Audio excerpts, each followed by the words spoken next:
গত পর্বে তোমাদের দেখিয়েছিলাম আমার দার্জিলিং ভ্রমণের কাহিনী। শিলিগুড়ি থেকে কত কম খরচায় শেয়ার গাড়িতে দার্জিলিং যাওয়া যায় এবং শেয়ার গাড়ি কিভাবে পাবে সেই সমস্ত ডিটেলস ওই ভিডিওতে ছিল। তাই সেই সমস্ত তথ্য পেতে গেলে আমার আগের ভিডিওটি দেখে নিতে পারো।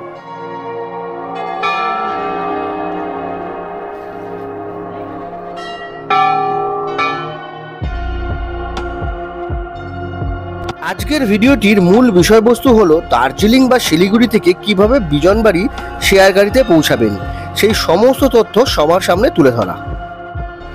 আমাদের মহাকাল দর্শন হয়ে গেল। মহাকাল মন্দির দর্শন করে আমরা বেরিয়ে পড়েছিলাম বিজনবাড়ির উদ্দেশ্যে। इस जगह का नाम क्या है भैया? दार्जिलिंग। दार्जिलिंग चौक बाजार। चौक बाजार और बिजनबाड़ी यहाँ से मिलता है, बिजनबाड़ी रेलिंग। তো আমরা আছি দার্জিলিং চক বাজারের সামনে। এইখান থেকে কিন্তু বিজনবাড়ি শেয়ার গাড়ি ছাড়ে এবং পার হেড 150 টাকা, 150 রুপিস। তো যারা দার্জিলিং থেকে বিজনবাড়িতে শেয়ার গাড়িতে যেতে চাও তারা কিন্তু এখান থেকে শেয়ার গাড়ি পেয়ে যাবে।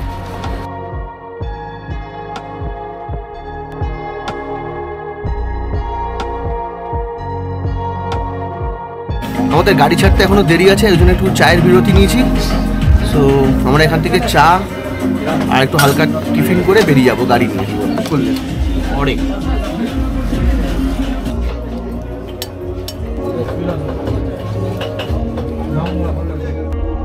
শিলিগুড়ি স্টেশন থেকে কিছুটা এগোলেই পেয়ে যাবেন এসএনটি বাস স্ট্যান্ড।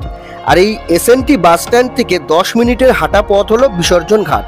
এই বিসর্জন ঘাট থেকে সকাল 8টায় এবং বেলা 12টায় বিজনবাড়ির উদ্দেশ্যে শেয়ার গাড়ি ছাড়ে।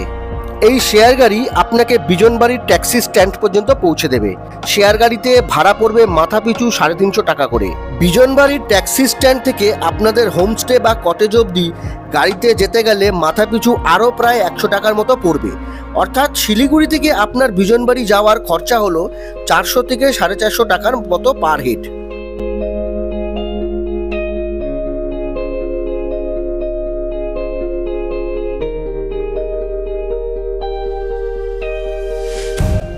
যদি সরাসরি শিলিগুড়ি থেকে বিজনবাড়িতে গাড়ি রিজার্ভ করে যান সেক্ষেত্রে গাড়ি ভাড়া পড়বে আনুমানিক 5000 টাকার মতো।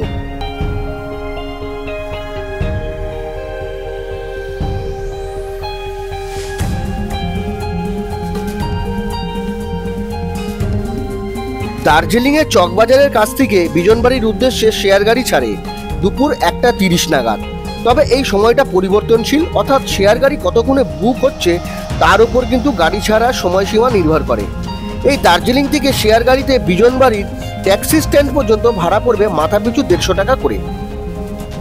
দার্জিলিং থেকে বিজনবাড়ি পর্যন্ত রিজার্ভ গাড়ির ভাড়া পড়বে 3 থেকে 3500 টাকার মতো। সেক্ষেত্রে গাড়ি সরাসরি আপনাকে হোমস্টে অবধি পৌঁছে দেবে। তবে এই ভাড়া কিন্তু সিজনের ওপর অনেকটাই নির্ভর করে। শেয়ার গাড়ি করে দার্জিলিং থেকে বিজনবাড়িতে পৌঁছাতে আনুমানিক সময় লাগবে 2.5 থেকে 3 ঘন্টার মতো।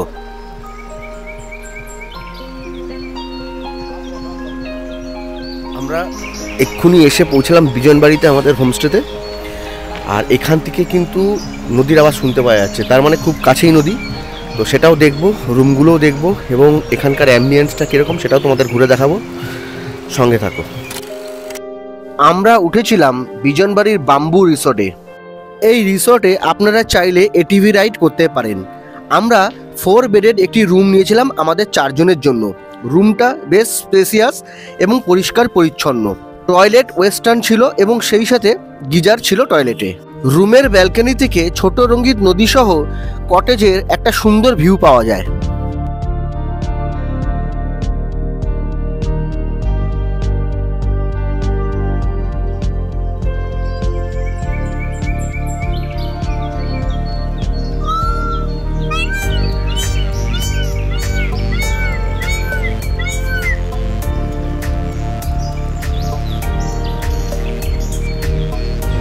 অবশেষে বিজনবাড়িতে আমাদের হোমস্টেতে এসে পৌঁছে গেছি এবং আমার পেছনে যেটা দেখতে পাচ্ছ ছোট রঙ্গিত নদী এবং এপারে কিন্তু সুইমিং পুল আছে, যে নীল জল দেখতে পাচ্ছ অলরেডি। আর এখান থেকে নদীর কিন্তু অনবরত যে আওয়াজ, সে আওয়াজ কিন্তু কানে আসছে। একদম কাছেই যেহেতু নদী, দারুণ অ্যাটমসফিয়ার। আর সবথেকে আরেকটা যেটা ইন্টারেস্টিং ব্যাপার সেটা হচ্ছে এই পাহাড়ের জঙ্গলে কিন্তু ময়ূর আছে। আমার পেছনে যে পাহাড় দেখছেন বা এই দিকে যে পাহাড় দেখছেন এগুলোতে কিন্তু ময়ূর আছে, কারণ আমরা যখনই ঢুকলাম তখনই কিন্তু বেশ ময়ূর ডাকছিল। দেখা যাক যদি দেখতে পারি। এদের তো এগুলো তো অ্যাকচুয়ালি চিড়িয়াখানার জন্তু না যে চাইলেই দেখতে পারবো। আবার শুনেছি এটুকুনি বললাম, আছে তার মানে। হ্যাঁ, আমরা ভাগ্যবান ছিলাম, তাই বেশ কয়েকটা বড় বড় ময়ূরকে এই পাহাড় থেকে ওই পাহাড়ে উড়ে যেতে দেখেছি। তবে দুর্ভাগ্যবশত সময়ের অভাবে এবং এত চটজলদি ঘটনাটা ঘটলো যে ক্যামেরাবন্দি করতে পারিনি।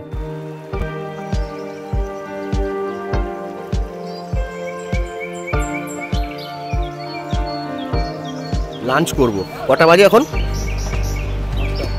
5টা। না, আমাদের একটুখানি দেরি হয়ে গেছে, আসলে ঘুরে ঘুরে এসছি, শেয়ারে এসছি, আর দ্বিতীয়ত হচ্ছে ছবি তুলতে তুলতে এসছি, ভিডিও করতে করতে এসছি, এই জন্য দেরি হয়ে গেল। তো লাঞ্চ করে আশেপাশটা যতটা পারবো ঘুরবো, নদীর কাছে যাব, ইচ্ছা আছে।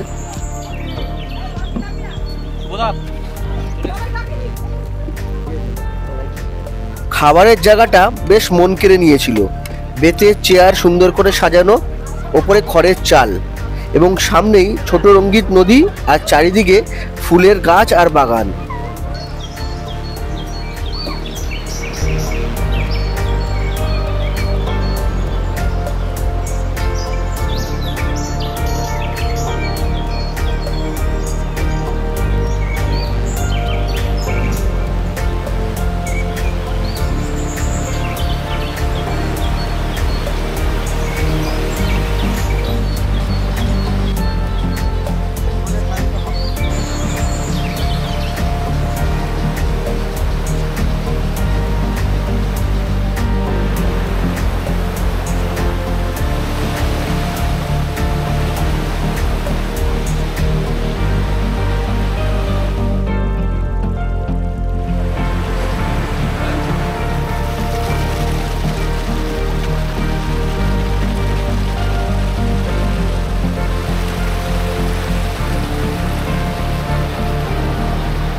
এই মুহূর্তে আছি আমি ছোট রঙ্গিত নদীর কাছে। জাস্ট অসাধারণ এক্সপিরিয়েন্স, মানে একদম নদীর জল হাত বাড়ালেই ধরা যাবে, সেটা বুঝতেই পারছো। বিজনবাড়ির উচ্চতা সমুদ্রপৃষ্ঠ থেকে প্রায় 2500 ফুট, এবং যদি মিটারে হিসাব করা যায় তাহলে 760 মিটারের মতো। বিজনবাড়িতে ঠান্ডা দার্জিলিংয়ের তুলনায় কম। এখানে সারা বছরই তাপমাত্রা 10 ডিগ্রি থেকে 30 ডিগ্রির মধ্যে ঘোরাফেরা করে। প্রকৃতির রূপ দেখতে দেখতে এতটাই বিভোর হয়েছিলাম, কখন যে ঝুপ করে অন্ধকার ঘনিয়ে এলো বুঝতেই পারিনি। যাই হোক, এবার আমাদের কটেজে ফেরার পালা।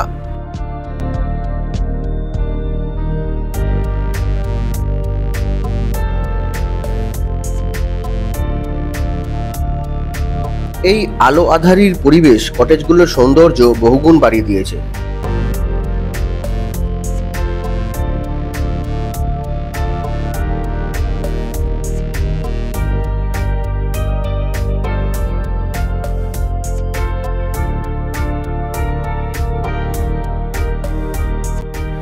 পাহাড়ের কোলে বসে পূর্ণিমার রাত্রে চন্দ্রোদয় দেখার অভিজ্ঞতা স্মৃতির মণিকোঠায় সারা জীবন অক্ষত থেকে যাবে।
আমরা এখন নদীর মাঝখানে বসে রয়েছি একটা টিলার উপর, দারুণ লাগছে।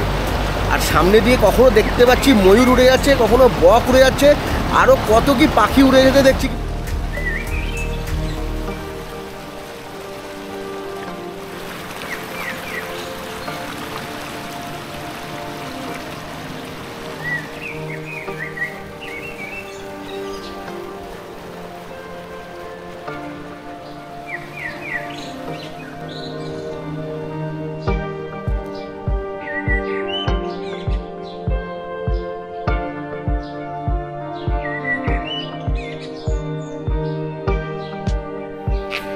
যথারীতি বেরিয়ে পড়েছি, কারণ আমরা তো ঘরে থাকা ছেলে নই।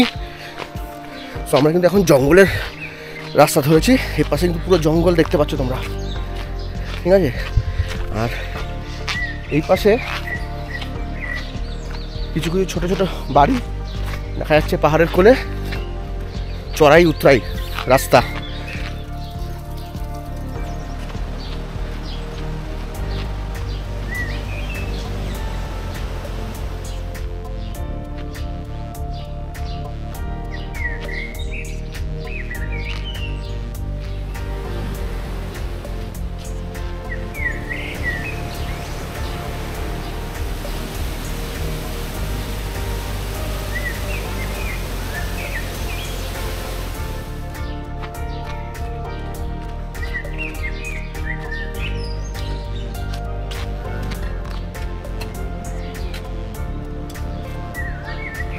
চারিদিকে ঘুরে এসে হেভি খিদে পেয়ে গেছে।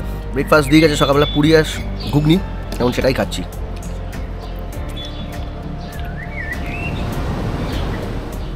সুমনদার গাড়ি করে আমরা শিলিগুড়ি ফিরছিলাম।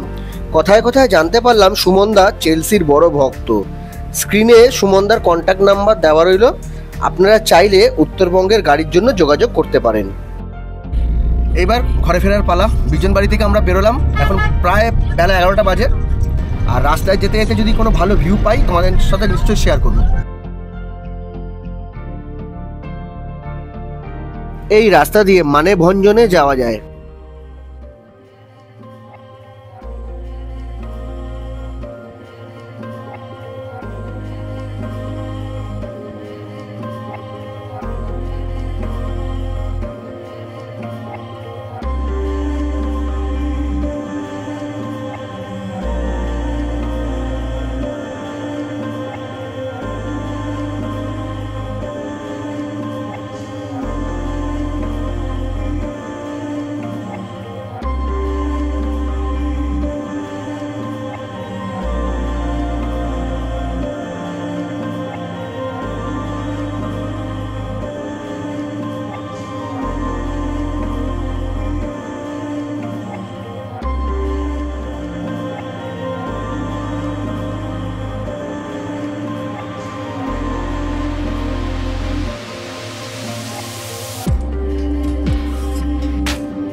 जगह का नाम है बाजार बिजनबारी रोड पे पड़ता है। ओके, और ये जो सामने व्यू देख रहा है ये हो गया ऋषिहाट, वो ऊपर हो गया दार्जिलिंग, नीचे वाला ऋषिहाट, ये हो गया ऋषिहाट नीचे वाला जी, वो हो गया दार्जिलिंग, ऊपर वाला दार्जिलिंग।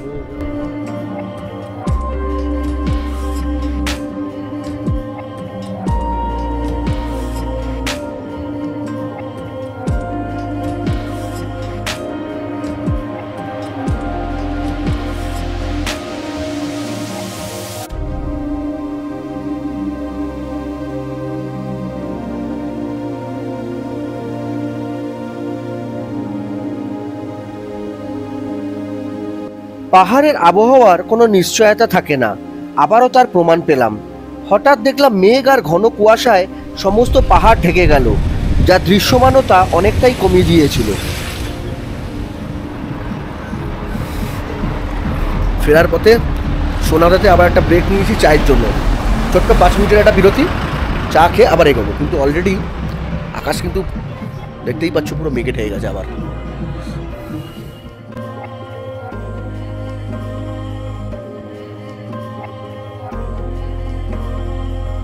পাহাড় ছাড়িয়ে সমতলে আসতেই কুয়াশা কেটে যায়, তখন দুপাশে কেবল সবুজ চায়ের বাগান।